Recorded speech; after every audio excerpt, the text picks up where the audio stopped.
Hello नमस्कार friends, हमारे channel में आपका स्वागत। हम आपको बहुत ही महत्वपूर्ण जानकारी देने वाले हैं अतिथि शिक्षकों को लेकर। अतिथि शिक्षकों को मोहन सरकार ने भी आश्वासन दिया है कि जो शिवराज सरकार ने घोषणा की थी वो सभी घोषणाएं आपकी पूरी की जाएंगी।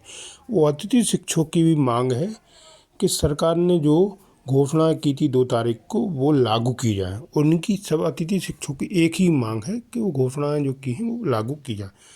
तो इसके संबंध में पूरे विस्तार से मैं जानकारी देने वाला हूँ कि अतिथि शिक्षकों की किस समस्या का समाधान होने वाला है और अतिथि शिक्षकों की कौन सी मांगें मानेगी सरकार। तो आप वीडियो में बने रहे, वीडियो पूरा देखें। वीडियो अच्छा लगे तो आप लाइक करें और चैनल को सब्सक्राइब जरूर कर लें अपडेट पाने के लिए। अतिथि शिक्षकों की मांग है कि विभागीय परीक्षा लेकर इनको नियमित करा जाए। तो सरकार ने भी आश्वासन दिया है कि आपकी 2 मांगें मान ली जाएंगी। ठीक है, एक मांग पहले पूरी कर दी गई है वेतन वृद्धि को लेकर, 2 मांगे और मानने को सरकार तैयार है। तो आप वीडियो में बने रहे, वीडियो पूरा देखें। हमने अब दर्शकों के सामने तो साझा कर ही रहे हैं और उम्मीद करेंगे कि शासन प्रशासन तक भी ये बात जाए। आखिरी टिप्पणी लेना चाहेंगे जिलाध्यक्ष महोदय। सभी साथी आपके परेशान हैं, समायोजन एक विकल्प है, क्या मांग करना चाहेंगे प्रशासन से, नए सीएम से और अपने आला अधिकारियों से, डीपीआई के? सर, आपके माध्यम से यही कहना चाहता हूं कि 2 तारीख को जो महापंचायत के दौरान घोषणाएं की थी उनका पालन करवा दिया है, यही मेरा हाथ जोड़कर निवेदन है। चलिए, पालन की बात भी करते हैं सीएम, और दूसरी तरफ अगर विपक्ष की बात करें तो जो नए पीसीसी अध्यक्ष आए हैं वह भी पूरे जोर शोर से ये कहते नजर आते हैं कि सरकार ने जो वादे किए हैं वो हम पूरे करवाएंगे। लेकिन यहाँ दर्द जो अतिथि शिक्षकों का है वो अपनी जगह वाजिब है, जायज है, क्योंकि अतिथि कहा तो जा रहा है लेकिन निरादर करके निकाला जा रहा है। जो वादे किए गए थे, चाहे वो महापंचायत में हो, चाहे वो उस आदेश को लेकर के हो जिसमें यह साफ स्पष्ट किया गया था कि पूरे 1 साल तक इस अनुबंध के तहत निकाला नहीं जाएगा किसी अतिथि शिक्षकों को। आज जो हालात हैं वो जस के तस बने हैं, निकाले भी जा रहे हैं, सुनवाई भी नहीं हो रही है, ज्ञापन प्रदर्शन भी हो रहे हैं, लेकिन इन अतिथि शिक्षकों की हाल फिलहाल सुनने वाला कोई नहीं है। हम भी दरकार करेंगे, शिवराज सरकार तो गई लेकिन भाजपा की सरकार है और मोहन यादव सीएम हैं, ये बात उन तक पहुंचे और इन अतिथि शिक्षकों का, जो पूरे प्रदेश के अतिथि शिक्षक हैं, एक बड़ा कुनबा है, लोकसभा चुनाव भी हैं, कहीं ना कहीं उस महापंचायत की मांगों को जो घोषणाओं में तब्दील किया गया था वो पूरी की जाए। कि आखिर आदेश है तो पूरे प्रदेश के लिए क्यों नहीं, समायोजन है तो हर जिले में क्यों नहीं हो पा रहा है, ताकि वैकल्पिक व्यवस्था के तौर पर सारे अतिथि शिक्षक जी, चाहे इसमें जो आदेश निकाला गया उसका बिल्कुल कोई पालन नहीं हो रहा है और जो शासन की घोषणाएं बिल्कुल फिजूल की घोषणाएं हैं और इसमें कोई अधिकारी ना कोई कर्मचारी इसमें सुन रहा है। जो भी कह रहा है वो अपने मन की, जैसे निकाला जा रहा है तो आप वहां संकुल पर या बीओ डीओ इन सब से आपने बात नहीं की कि साहब हमें कोई रिटर्न में दीजिए? सबसे हम लोग मिल चुके हैं, डीओ से, बीओ से, और जाके कलेक्टर साहब को भी आवेदन दिया है। लिखित में कहा है कि हमको एक लिखित में निकाला जाए, जैसे रखते हैं लिखित में वैसे लिखित में निकाला जाए। लेकिन कर्मचारी सब मिली भगत में चल रहे हैं, शासन की झूठी घोषणाएं चल रही हैं, इसमें कोई देख नहीं रहा है, सुनने वाला नहीं है। अचानक निकाल दिया है और ना उन्होंने कोई आदेश दिया है। जितने वगैरह बहुत बड़ा पर्व एक मकर संक्रांति का नजदीक है, सर क्या कहना चाहेंगे? जिस तरीके से आप लोग बेरोजगार हैं, अब कोई सुन नहीं रहा है, कैसे त्योहार होगा, कैसे आगे घर चलेगा, क्या सोच रखा है आपने? इसमें ये सोच रखा है कि सर इसमें नियुक्ति पुनः वापस किया जाए, उनको बुलाया जाए, कार्य लिया जाए, 1 साल तक लिया जाए, जो उन्होंने कहा है उसके आधार पर उनको नियमितीकरण की ओर ले जाए। जैसे उन्होंने कहा कि 25 अंक दिया जाएगा और लिखित परीक्षा लेकर के उनको अंदर किया जाएगा, तो ऐसी कोई व्यवस्था करे शासन कि सब लोग अंदर हो जाए। 10-12 सालों से कर रहे हैं, और मानदेय में किया है कि 2 महीने भर का लाभ मिला है कि 10,000, 14,000 और 18,000 को, बाकी बाहर हो गए सब लोग को कोई मतलब नहीं है। महापंचायत में तो बड़ी सारी उम्मीदें जागी थी और जो ये कुनबा था पूरा वो उल्लासित था, हर्षोल्लास के साथ उसने चुनाव में भागीदारी भी की। भाजपा मेजॉरिटी में प्रदेश में गई, लेकिन अब क्या मानते हैं उन घोषणाएं जो है, जिस तरीके से अब स्थानीय स्तर के अधिकारी से लेकर डीओ तक की बात करें, जो डिनाई कर रहे हैं उन चीजों को, आदेश को। जैसे अभी डीओ से ही हम लोगों ने बात की थी तो उनका ये कहना था कि जब साहब स्थानांतरित होकर या पदोन्नति होकर कोई आ रहा है तो एक ही पद के लिए हम 2 लोगों का वेतन आहरित नहीं कर सकते। चलिए सर, आपके इस बात पर मैं एक बात कहूं कि मध्य प्रदेश के शासकीय स्कूलों में पदस्थ शिक्षक जो रेगुलर टीचर हैं, उनको जो ज्यादा टीचर हो जाते हैं उनका नाम होता है अतिशेष। जब 40,000 रुपए अतिशेष की भी निकाल सकते हैं तो 10,000 रुपए अतिथि शिक्षक की नहीं निकल सकती। अतिशेष शिक्षक वो होता है जो अतिरिक्त होता है। तो क्या मानते हैं डीओ इसके लिए सक्षम है निकालने के लिए, जब ऊपर से व्यवस्था नहीं होगी? नहीं तो क्या मानते हैं आपकी डीओ लेवल तक या ऊपर से ही इंस्ट्रक्शन नहीं होंगे? डीपीआई के जो अधिकारी हैं वो बीसी के माध्यम से डीओ को निर्देशित करते हैं, डीओ बीओ को और बीओ प्रिंसिपलों को। मतलब ये तो माना गया, कहा यह जा रहा है कि बीसी के माध्यम से ये निर्देशित कर दिया गया साहब की जहां आ जाए उनको निकाल दो। तो अब डीओ की कहाँ गलती, बीओ की कहाँ गलती है?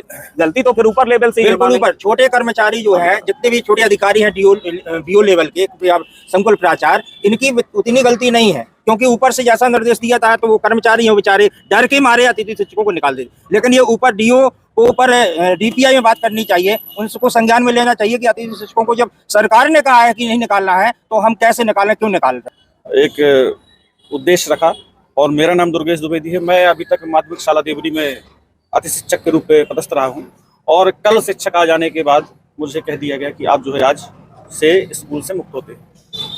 सबसे बड़ा सवाल ये उठता है, जैसे मेरे जिलाध्यक्ष जी ने बताया कि अतिशेष शिक्षक जो रहते हैं उनकी सैलरी निकल सकती है क्योंकि वो सरकारी कहलाते हैं। हम लोग अतिथि शिक्षक, हाँ, इसके बाद एक समायोजन का सिलसिला चला। कुछ जिलों में समायोजन हो रहा है और कुछ जो डीओ है उनके द्वारा समायोजन का आदेश नहीं दिया जा रहा। हमारे पन्ना जिले में समायोजन हो चुका है, बैतूल में भी समायोजन हो चुका है, लेकिन मध्य प्रदेश के कुछ जिले ऐसे हैं जो तानाशाही पर चल रहे हैं, जिसमें से एक हमारा छतरपुर भी आता है। छतरपुर जिले में कई बार डीओ साहब से भी बात हुई, कई बार बीओ साहब से भी बात हुई, संकुल प्राचार्य जी से भी बात होती है।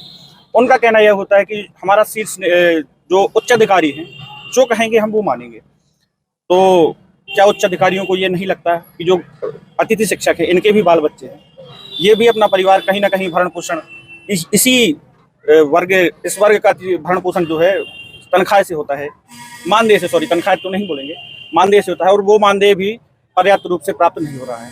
आज जितने भी अतिथि शिक्षक खड़े हैं इनसे पूछा जाए कि आपकी जो है मानदेय कब से नहीं मिला, करीब अक्टूबर से आज तक मानदेय भी प्राप्त नहीं हो रहा।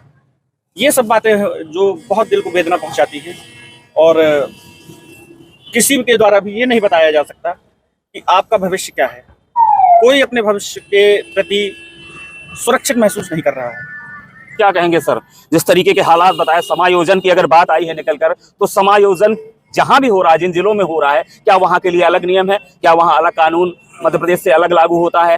वो चीज यहाँ नहीं अगर लागू हो रही तो व्यवस्था में कमी कहाँ है? यहाँ के अधिकारियों में या निर्देश ही ऊपर से गड़बड़ है? नहीं, अधिकारियों को ध्यान देना चाहिए कि समायोजन कर देना चाहिए जो है।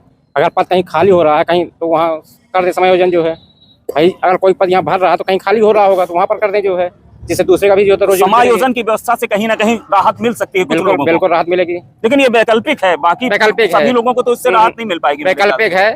शासन को यही कहना चाहिए कि जो विभाग परीक्षा ले और सबको नियमित करे जो है, और जो आदेश हुए थे आदेश को पारित कराए जो है। चलिए, क्या कहेंगे सर, आप सबसे सीनियर हैं, कब?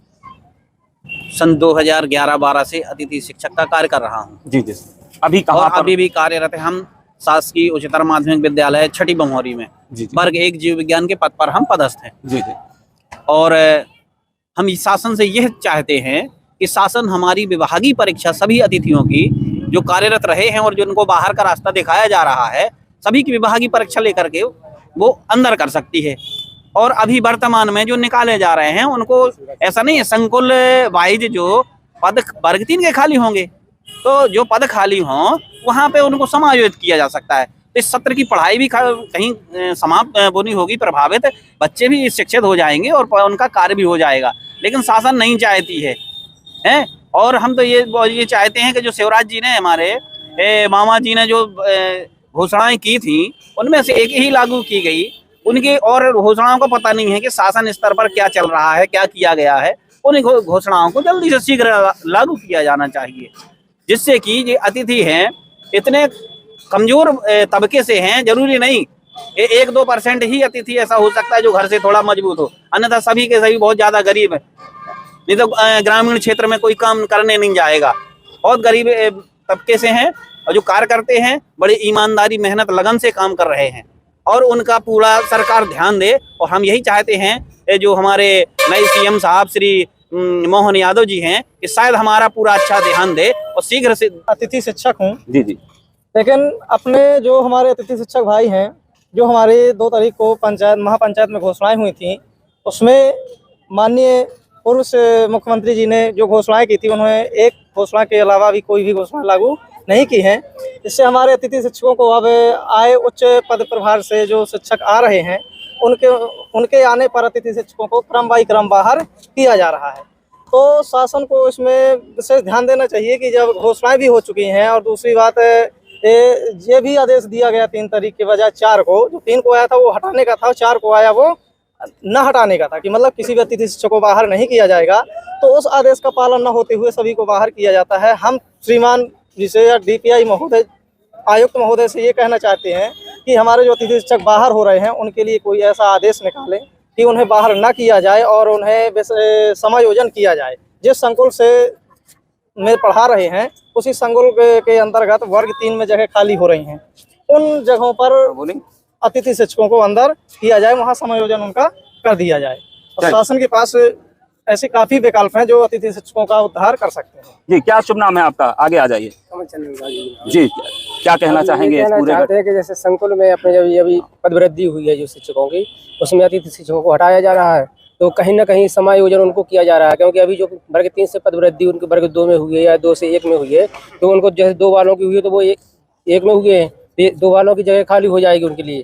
तो 3 वालों की जो हुई है तो 3 में भी जगह खाली है, तो कहीं ना कहीं उनको जगह पे समायोजन किया जा सकता है। और हर जगह लेकिन किया नहीं जा रहा है, कहीं पे किया नहीं जा रहा। हर संकुल फिर में क्या करेंगे साहब? अब ये स्थिति बन गई है कि कुछ नहीं, ना घर के ना घाट के, ऐसी स्थिति बन गई है। ना ही तो अब कुछ करने लग रहे हैं, 20 सत्र में उनको बाहर निकाल दिया गया है। तो प्राइवेट वाले भी नहीं पूछेंगे आपको? प्राइवेट वाले भी नहीं पूछेंगे। अगर कहीं पर जाते हैं तो वो लोग ये कहते हैं आप वेट करिए, अभी पूरा जब उनका सत्र हो जाएगा, पूरा वर्ष पूरा हो जाएगा, जब नई भर्तियां होंगी तभी वो वहाँ पे जगह देंगे। अब साल भर 3-4 महीने 5 महीने क्या करेंगे अतिथि लोग? चलिए, क्या कहेंगे पटेल साहब, आप क्या कहेंगे पूरे घटनाक्रम को लेकर? सर आपको नमस्कार।